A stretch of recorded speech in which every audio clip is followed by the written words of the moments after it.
Okay, seriously now. Hello, everybody. Seriously, I am. you want to start? You want to start with a hello, everybody? How about you start with hello, Uh, everybody? But it's hi, everybody. I start with hi, but you can start with hello if you want. Okay. everybody. I'm Mario. I'm the developer of this show. And a random fact about me is that I actually blocked a basketball shot from an NBA star and ex-captain of the Croatian national basketball team, Roko Ukic. I did it when we were both 12 and when we played basketball together, but still I have a check mark that not many people on their CV have. So there you go.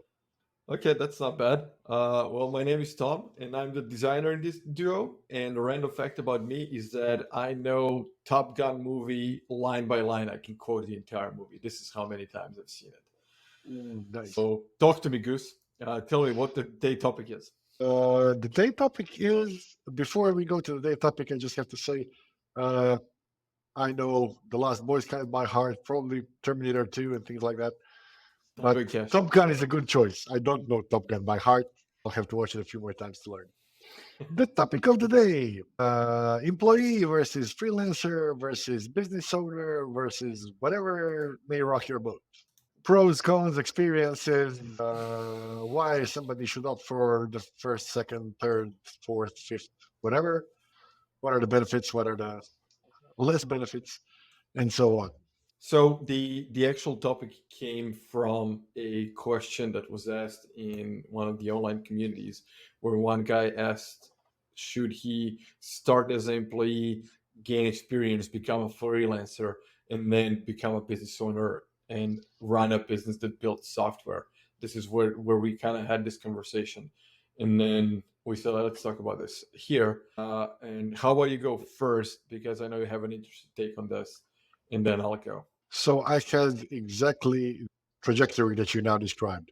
I started when I finished uni- in university. I used to work as a student, so I was like an employee, I guess. And then after I graduated, got a job because I wanted to learn how a company works. But my goal was always to have my own software development company. After after a couple of years, 3 years doing working in a company, it was a great company. It was Lemax. Lemax is a great software for tour operators and tourism agents. And if anybody from Lemax is listening, hello guys, you're doing an amazing job. They're actually an amazing company. Their founder is a great guy who will push through a brick wall, and I think they are now one of the top 5 softwares in the industry. So shout out to Lemax. After 3 years there, I said, okay, I think I've learned a lot. Let me try how it works on my own. So I opened a company. At the time, I was the only employer. So in Croatia, you at the time didn't really have a legal way to work as a freelancer. You would have to start a company to be able to invoice somebody, or you would have to do it illegally, or you would have to have, like, we call it a trade. But basically, you need a legal entity. So I opened a company and worked as a freelancer for 6, 7 years. And then I decided, okay, let's see if I can build a business out of this, if I can build an agency, if I can hire people, if I can do all that. So I have experience with all three. All three have pluses and minuses. All three are fun, but let's first hear your story and your trajectory, and then we can see what we would change and what we wouldn't. Yeah. So the question was asked in the group for digital nomads. So it kind of, the preface was that the guy valued freedom because otherwise he wouldn't be in the group for digital nomads. And my response was that there are certain obligations that come with being a business owner that will not give you the freedom and flexibility that digital nomad freelancer has, especially if you are running a business, employ people, and working with customer and clients, especially in today's market where you're working with clients across the globe. And if you want to be a digital nomad, you're going to be probably in very different time zones. I don't think that's a viable idea if you want to value the freedom, because owning a business takes a lot of time and energy and does not give you the freedom to just take off for a month, 2, 3, or 5, maybe at some point, but not when you're starting out. So if you want to start a business, that's great. You can skip being an employee and being a freelancer. You can just start a business right out the door. You don't have to be a software developer to own a software developer business. Uh, but if you want to gain experience, my advice would be for sure find a job, get a job, gain some experience, see how the industry works, see what your main value is as an individual contributor, and then go into freelancing, find a client, and work in your own schedule, in your own time, when and how it suits you. And then, if you want to consider running a business and this is boring to you, then by all means do it. But don't think that you have to do the trajectory that you had in order to start a business. I completely agree. So I wouldn't. I started off as an employee because I wanted to learn the industry, and I think that during those 3 years, I not only when you come out of university, you if you want to be a software developer, when you come out of university, you're juniorish. You know the theory. You know a lot about little about a lot of stuff, but you're not really good at anything. You don't have a real project under your belt. You have some demo exercises that you did for courses and things like that, but you never actually built something from zero to end that is delivered to clients, that actual clients are using, that actual clients are giving feedback on, creating support tickets on, and things like that. So I think everybody should have that experience under their belt, and I'm really glad that I had it. I'm also really glad that in that company I progressed not only from, as you can see, I'm a little bit of a loudmouth, so very quickly they figured out, okay, this guy can be a great developer, but this guy can be a little bit more. He can explain to clients what we do, how we do, talk to them on a client level to understand it, or a technical level, and things like that. So I kind of got pushed in that direction, which also got me a great understanding on how the things work from that end, which is also an amazing experience. And based on all of those experiences, I felt ready. Okay, now I want to go on my own. Going on my own was always an ambition because I had the ambition that I like to build. My first direction on my own was that I was a freelancer working for others, but just freelancing. And yes, I would say that that is the most flexible because you can say, okay, now I'm going to work for 6 months and now I'm going to go 6 months skiing to Bansko in Bulgaria. And I don't care. I'm going to travel the world now and work for somebody. And then when I don't feel like it, I won't, and things like that. That's nice. And it also gives you great experience. It teaches you how to talk to people. It teaches you how to own up, how to be responsible, how to, when you promise to deliver something, how to actually deliver it, how not to overpromise, under deliver, but vice versa, and so on. How to always be available, how to communicate well, and things like that. So it's also, there's a lot of value. And I think if you value freedom the most, that's the best. However, I wanted to start my own company, and I wanted to see if I can get a team of people that is building stuff.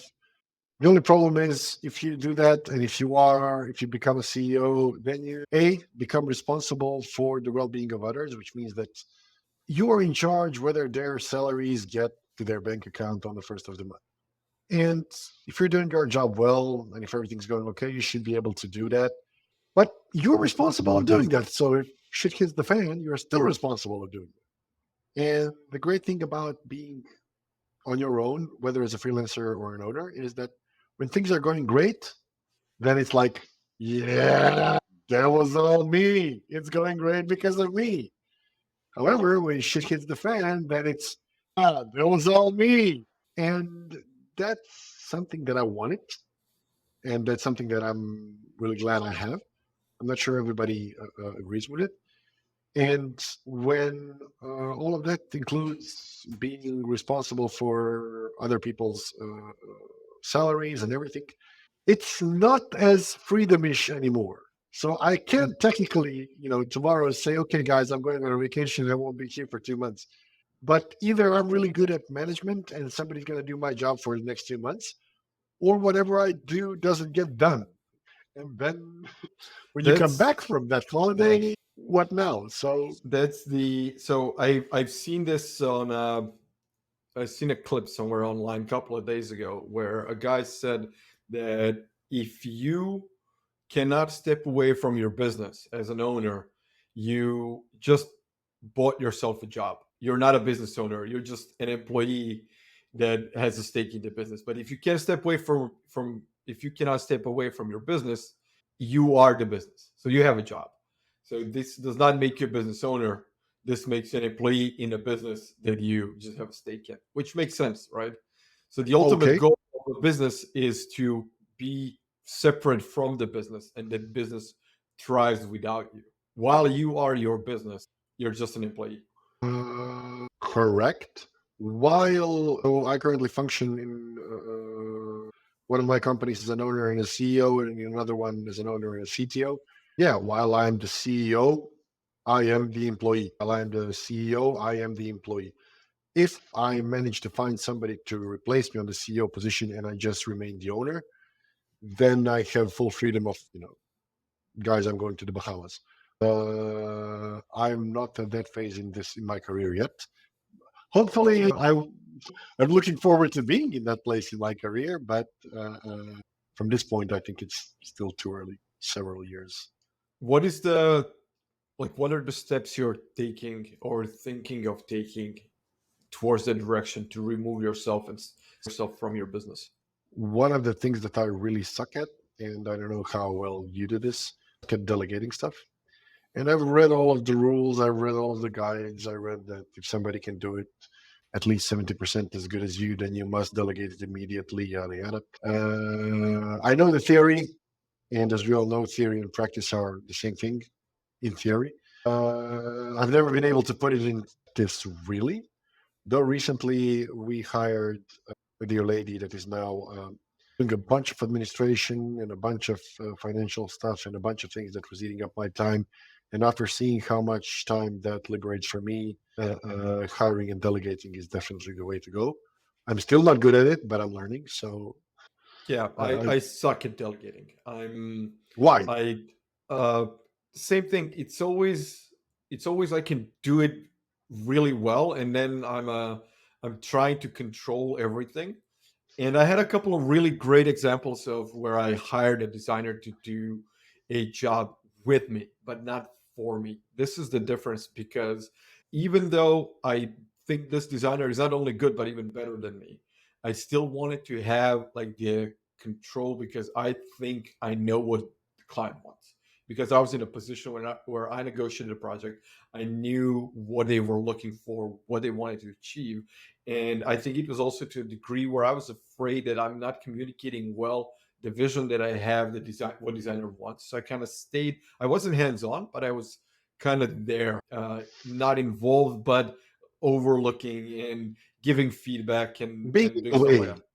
Yes, and at one point I could have let go, but in the beginning it was more like hands on. By halftime, it's kind of I was okay, cool. You do this now, and I can relax and focus my focus on other things within the project. Unfortunately, I didn't have a chance to expand on that work working with that particular person. So it was like a one-off project, and we did a couple of smaller projects because I'm still doing my freelancing thing. So it's not that I'm running an agency full time and now this person is employed.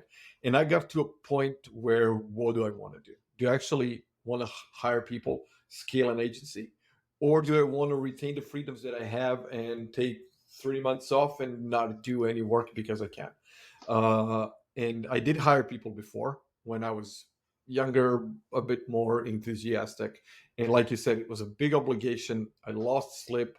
I couldn't feel the all of the freedom that I wanted, and the reason why I started the business and why I quit my job because I wanted to do whatever I wanted to do. And then started hiring people, starting doing the thing, and I was like, this is not it. This is again a different form of chains that I didn't like. So I kind of gave up on that. And now I'm again in a position where I know how to do this, but do I actually want to do this? And maybe I will where when I get to a point where I'm a little bit more chill and don't have anything else to do. But at the moment, I still want to travel. I still want to do like all the talks and conferences and do my workshops and do this podcast and da da da and da da da. And while I'm doing all of that, I can't put myself 100% in the business, and I think it wouldn't be fair towards people that I would be hiring. So I'm rather fine where I am at the moment. That's true. I don't have that problem. I mean, I'm like you said, when you're an owner, you're an owner, but I'm also a CEO, so I am a full-time employee. But and I'm aware of that. But that's not a thing that bothers. I'm not sure if I should say bothers or bothered me. But the thing that bothered me was I started a company that will build software so I can build software. And I love building software. I love the fact that So an idea, nothing exists. Then you start coding, building module after module, things, features, designs, all of that looks nicely. And then in the end, you have an actual app that a client can start, click, do something. It helps them with their job and everything. As the company grows, I don't develop anymore for my company. I more into sales and job acquisition. Finding new potential clients. I'm into finding new potential employees. I'm into organizing everything. I'm into handling the finance. So basically, while I am sure that the whole machine that builds the software works, I'm not necessarily the one building the software anymore. So that's kind of the thing that was a pain for me because it kind of contradicted what I wanted. But understanding the bigger picture, somebody has to do this side of the work as well. And again, I mentioned in previous episode or episodes that all of the developers are thought that they are God-given gifts to Earth, and that we build products, we are developers, we are the most amazing thing ever.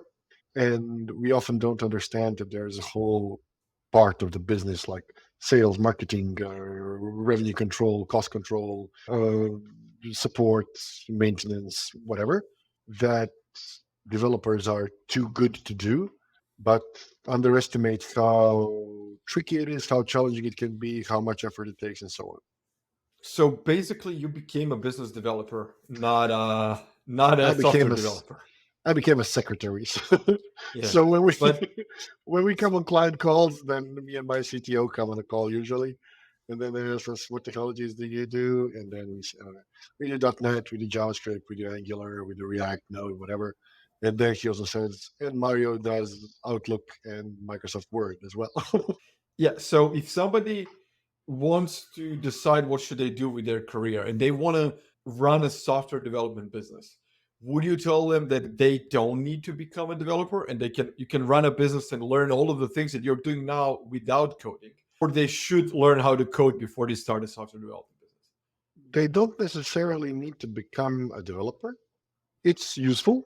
It's useful for, so I'm going to give it to you from my perspective, why I think it's good that, why I think it's good that people in high positions in companies know how the work in low positions in that company is done.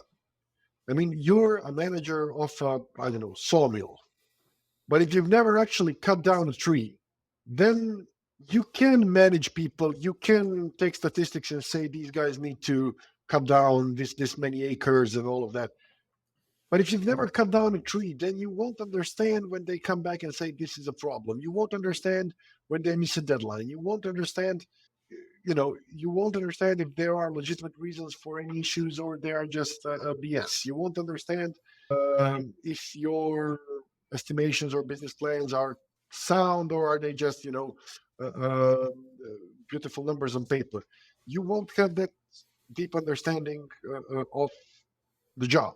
So this is why I think that me understanding roughly how I would do a project on a high level makes me a good person for a client to talk to, because I can talk normally like a human, understanding their language thing, while also having in the back of my head how roughly it could be done, or what could be a challenge that is that is not possible to do.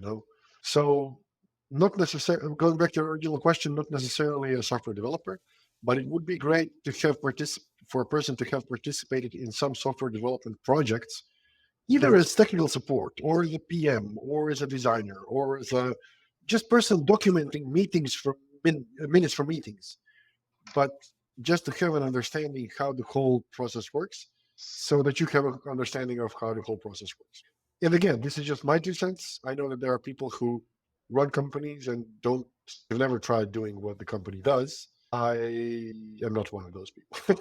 I would kind of assume that a McDonald's franchise manager never flipped a burger, but I might be wrong. I doubt it.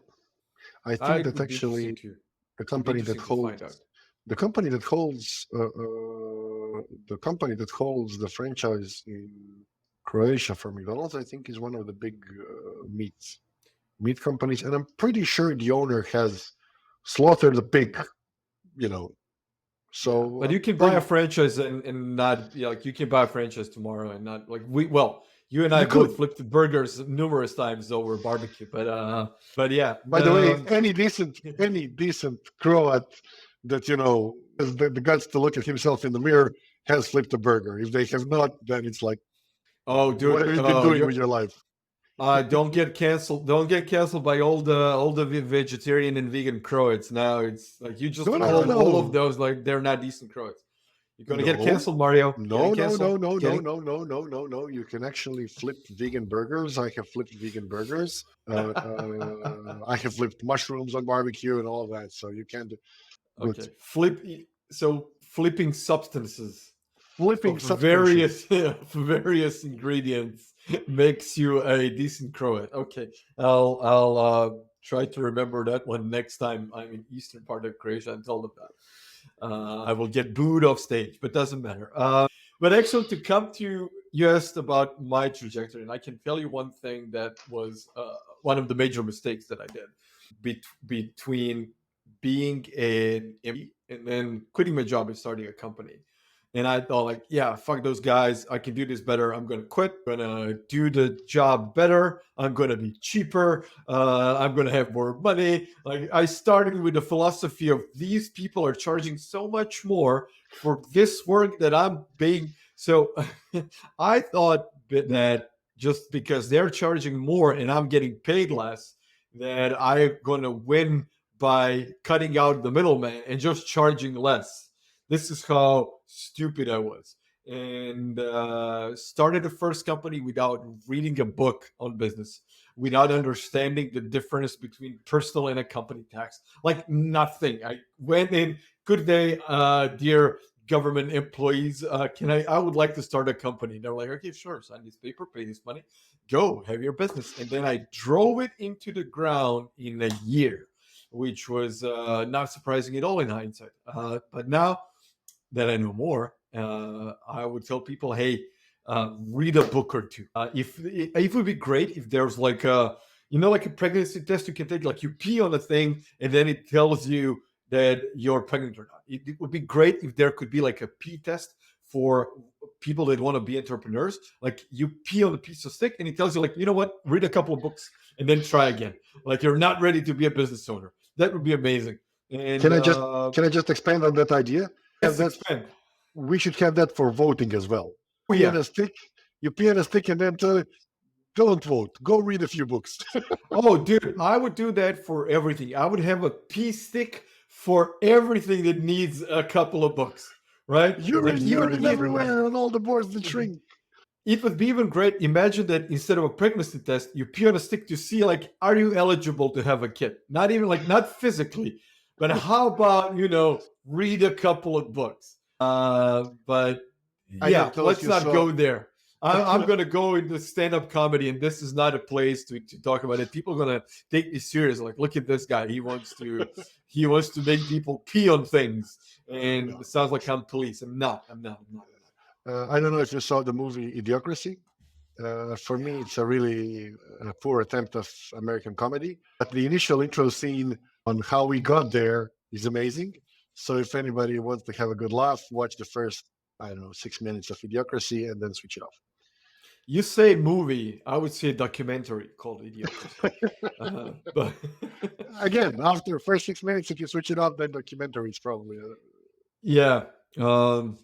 Anyway, one of the things that I was doing poorly when I was doing these things, where I would be doing a talk or wherever I was, when people ask me, "Hey, how do I become a freelancer or whatever?" It's like, "Oh, quit your job and start doing the thing," which in hindsight was a very bad advice because I don't know you. I don't know what's your life situation. I don't know if you have a mortgage or 6 mouths to feed. And here I was professing from on high, like, "Oh, yeah, quit your job and have a lot of money and do the thing." And then I realized how stupid I was. So now I kind of switched my device back to know what you want, know where you want to be, know what you want to do, understand what you actually know, and what is the skill that you have that is marketable, and then see how that compares to others and how much money you can actually make before you go out and quit your job and do the thing.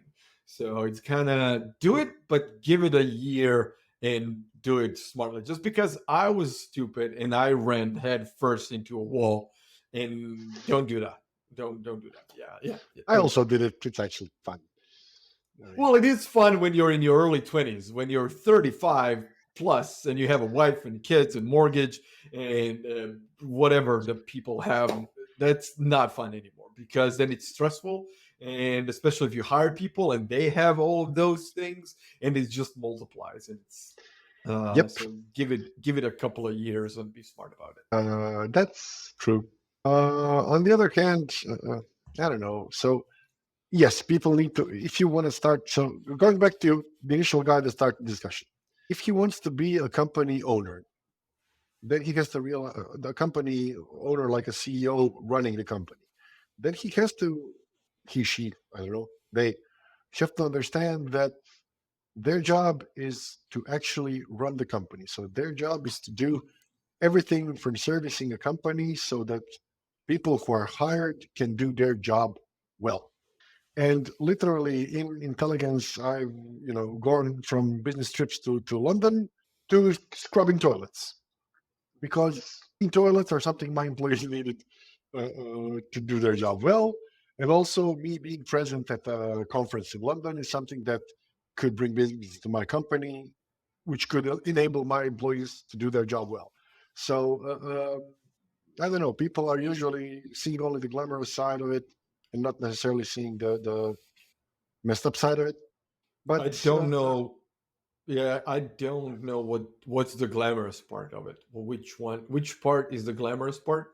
I might be missing a couple of, but everything depends on, again, what you want, right? Uh, I would uh, even say, well, I like two feelings. I like the feeling when you have a stranger for a client and then you talk to them and then they explain them your values and they realize it and they say, okay, you're the person, you're the team to hire. That's great. And I like the fact that, you come in the end and say, okay, this project is concluded. The client is happy. They leave a beautiful clutch review and all of that. And they're actually happy with something that my team has built. We built this thing from scratch. It works. It's awesome. It solves a problem. Somebody's life is better because of it. That makes me happy. yeah, that's amazing. I think that's a great feeling. The level of enthusiasm that yeah, it's amazing. No, It's brilliant.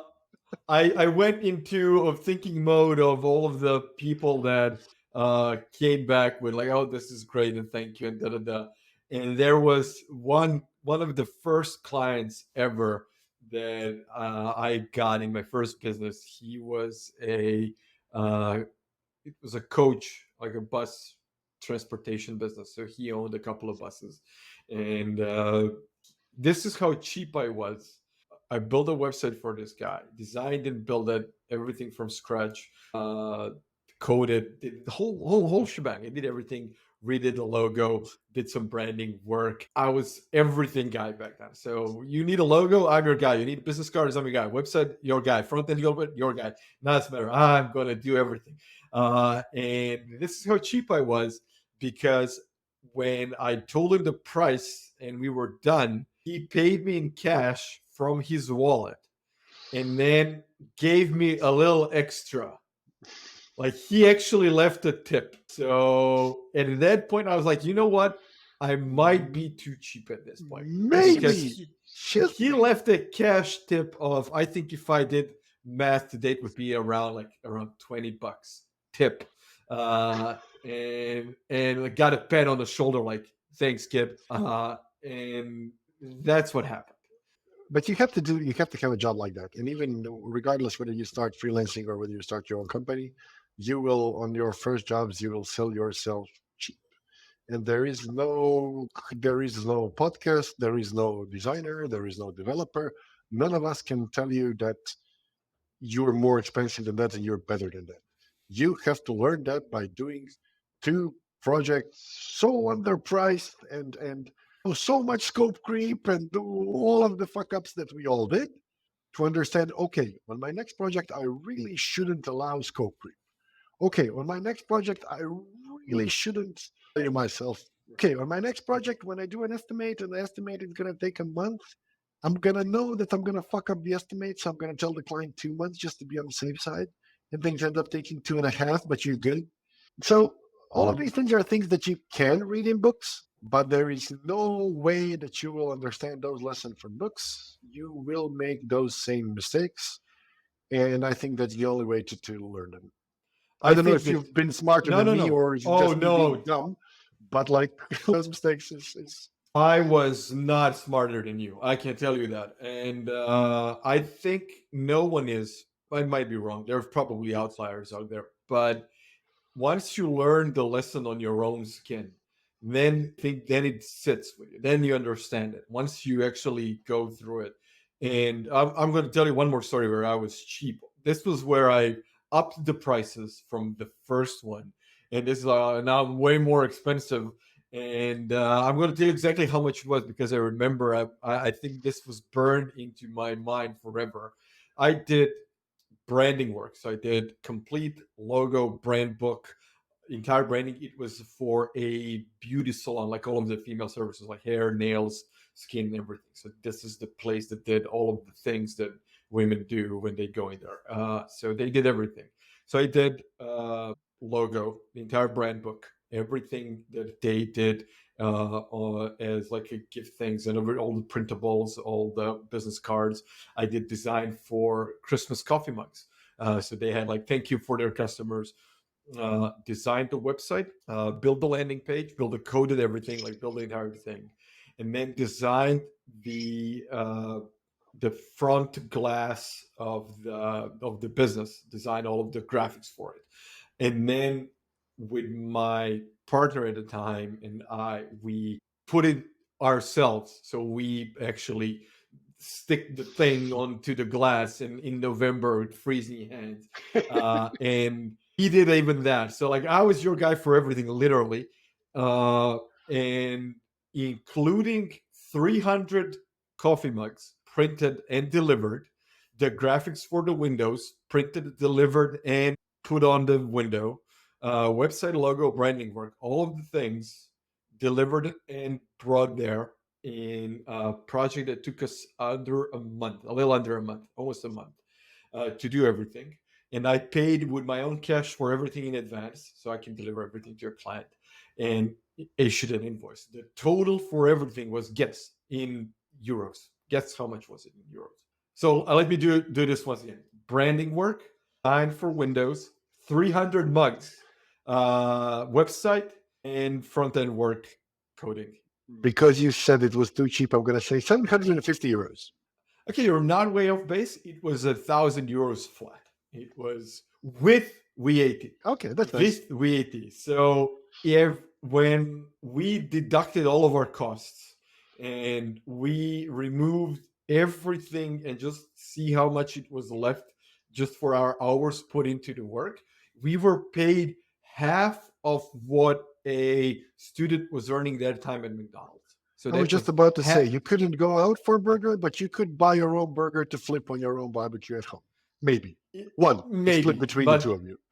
yes, like one burger. So that was so miserable that, and I think I'm saying this publicly for the first time ever, that once it was all done and I was at home, I actually broke down crying. I was like, this is how stupid I was. Once I did the math and once I realized how much time and effort, and I loved the job, I loved the client, I loved everything that we did. It was amazing. I put my heart and soul into the branding was great. Everything was amazing. And then when I draw the total line and see how much I actually made, I was like, okay, I need to change this. What do I do? And then I started to ask people, how do I go from being miserable while doing what I love to getting to a place where I actually am valued for what I do? And then it turns out that I was not valued. I was just underpricing myself. Client valued me. Client thought I was amazing, and they paid me happily because they thought it was cheap. Uh, So it was a hard lesson to learn. there is advice of people. I think I recently seen a video of Felix Hormozy that where he says if you're starting a new business, do your first clients for free or for absurdly cheap, just to get first 5 clients that you're gonna deliver amazingly to, and that are gonna be your word of mouth promotion in the world. So even if you didn't make money of that deal, if those clients kept making you new clients, it was a good deal. If they haven't, then it was not a good deal. But Yeah, even they if it was haven't. not a good deal, I mean, you A, got a project under the belt. B, you completed a client. C, you have a reference. You have something in your portfolio. And D, you have a huge lesson on. You don't know what you want to do. But you know what you cannot allow to happen again. Exactly. That's so true. And one thing that kind of going back to doing work for free, and this is something that I tell people constantly, is you should put your name out there, because even if you know what you can do and you know that you have certain skills that you want to market and go out into the world, but you have nothing to show for it, I say yes, do the work for free, but I wouldn't do that to potential clients that can pay for it. I would work with either like a NGO or something that you believe in, or something that has a cause that you think is worth your time, and I would apply to them and say, hey, I think you're doing great work. This is what I do. Can I do something for you for free? I would just ask that I am allowed to use that in my portfolio. And if somebody asks you, please forward my name, tell them that I did this for you. And when I would do this for free, I did this a couple of times. I would issue an invoice with full price, and then I would add 100% discount. So those people knew exactly how much it was worth. And then I would just ask them, somebody asks you, how much did you pay for this? Tell them the full price. Don't tell them about the discount. So they understand the value that this is. And then they can, if they reach out, they know exactly what to expect. So the pricing and the value can be a completely different topic. It's a topic absolutely. So I was about to say that. Yet you and I. So for those of you who don't know, how this podcast became, because Tom and I decided to have a coffee like this every now and then, and we basically brainstorm about a lot of his ideas, a lot of my ideas, a lot of things that we both he and I encounter in business. And then new ideas pop up, and then I have a book recommendation for his problem. He has a podcast recommendation for my problem, things like that. Some advice, some experiences, some people in our networks. And then at one point, I think it was either me or you that posted it on LinkedIn. And people said, hey, I want in. I would like to watch this. I would like to listen. I would like to brainstorm with you. So we're like, okay, maybe people actually want to watch our mental diarrhea. So this is how we came about. And I started saying all of this because pricing. Because pricing, yeah. Because we also talk about pricing every now and then, but pricing is a whole new different area. How to understand your value, how to set your value, how to. And again, as we're now talking to a lot of people that watch us and give us initial feedback, there's a guy that said that he loves owning up to mistakes that he's done in his business. And I told him, if you love owning up to mistakes that you've done, you need to watch this. The only thing we do is own up to mistakes that we've done in our business. So. If somebody went through a fine comb through my business, it was just like a series of mistakes. Right? Yep. But I think we should definitely make an episode on pricing, and in the future we can get to a point. I would love to have a guest with us who would talk about specific areas where we are not as eloquent as in design and development. Translation to English, who would actually know what they were talking about. Exactly. And for pricing, I already have a guy in mind, and I'll see if he's up to it. But having said that, I think we can conclude this one here, wrap it up, leave a little teaser. Oh, and I didn't say this one. Hey, if you listen to this point, reach out, and I'm gonna send you like an ebook for free that I have a bunch on the Amazon Kindle thing. Yeah, the Kindle thing. I have a couple that I was giving away in my newsletter, and for some reason I have a bunch laying around. And even now, with all of our 22 listeners, nobody 23. reached out yet. 23, sorry. So out of all 23 people who are listening to this, send me a message on Twitter or somewhere, and I'm going to send you a book. Or if not, I'm going to do nothing with it. But wait, if we're concluding on a topic now, so in 3 bullet points, pros and cons of being an employee, being a freelancer, being a business owner, go. Oh, you're asking me. I thought you have 3 bullet points. Okay. No. I'm asking you. I can do the same thing afterwards, but ladies first. Okay, ladies first. Oh, thank you. You're so kind. Please don't call me Shirley. Number 1, being an employee. I don't have any benefits that come into mind apart from you have the security to uh, I don't know. I'm sorry. I'm very against regular employment, and I would tell everybody do it to gain experience, but use it as a stepping stone. Do not fall into a trap that is a regular salary, because it's a trap, and this is how they get you, and this is how you get to build other people's dreams in exchange for currency. And that's not a way to live. That's number one.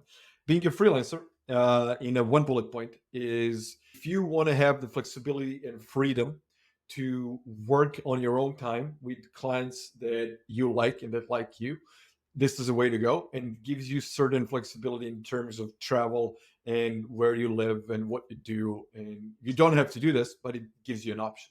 And then in terms of building a business, again, I sacrifice the same those freedoms that freelancer has, but you're basically building a leverage that you can then pull later on and remove yourself from the business, let business run instead of you, and then you can live off of that, hopefully. I'm not there yet. I'm just repeating what smarter and way successful people said. Do I want to get there? I don't know. But if this is where you want to be, do that. I'm kind of more in a position. Do what you love today. Do not place bets on the future that may never come. You never know what future holds. So I would rather live today than live for the promise of tomorrow that will never come. Okay, I pretty much agree. So if you don't have any ambition of fulfilling yourself through a career, getting a job is great. Job is safe. Job gives salary. Job, you don't care about what happens. You'll always get salary. And I have friends who do that. I have a friend who is great at his job. Everybody loves him at his job, but he does not really ambitious. He doesn't care for it. He plays bass. He has a garden. He has renovated a Volkswagen Bubach, Beetle. He has 7,000 copies. He plays board games. He goes traveling. And the job is just a way to make things happen. And he's perfectly happy with that, and he makes it work, and go for it. Freelancing, in my opinion, is amazing if you're actually going to take advantage of the free in freelancing. So if you're a freelancer, then do take advantage of your free time. Do take 2-month breaks to go to visit Tenerife. Do decide to do something with you. Do have a pet project on your own. Do digital nomading, whatever. Use it. That's why you're doing it. And if you're building a company, then like Tom said, it's going to take shitload of hours, shitload of effort, but hopefully at one point you'll be able to step away, and it's going to be a self-functioning machine that is going to be working without you. And I don't mean to sound like a dick at this point, but sort of for you. So depending on which of those three is your ambitions, choose one. Don't necessarily think that they are stepping stones. You can choose either one of them at any point and just focus on that. When you focus your 8 hours a day on, or 10 hours a day on, or 12 hours a day on, whatever is your passion, whatever drives you, whatever you focus on, will work for you. So whatever you put effort, time, and focus into, it will work for you. Yep, 100%. Where you put your energy, this is what happens. So nothing more to say to that. I think this is great. This was a great episode. Woohoo! Yeah. Okay. Thanks everybody for you listening. realize that when we watch it later, it's gonna be a.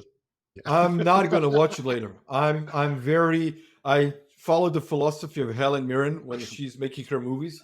She loves the process of making movies, and then she lets it go. I love the process of recording these podcasts. I don't watch them. I just let them go. They go into the wild. Whatever people think, they think. If somebody wants to give us a comment, I would love that. I love feedback, but I don't watch them. We did our best, and I need to be satisfied with that. So once again, thanks everybody for listening. Thank you, Mario, and I'll catch you in the next one. Bye. Enjoy, people. Bye.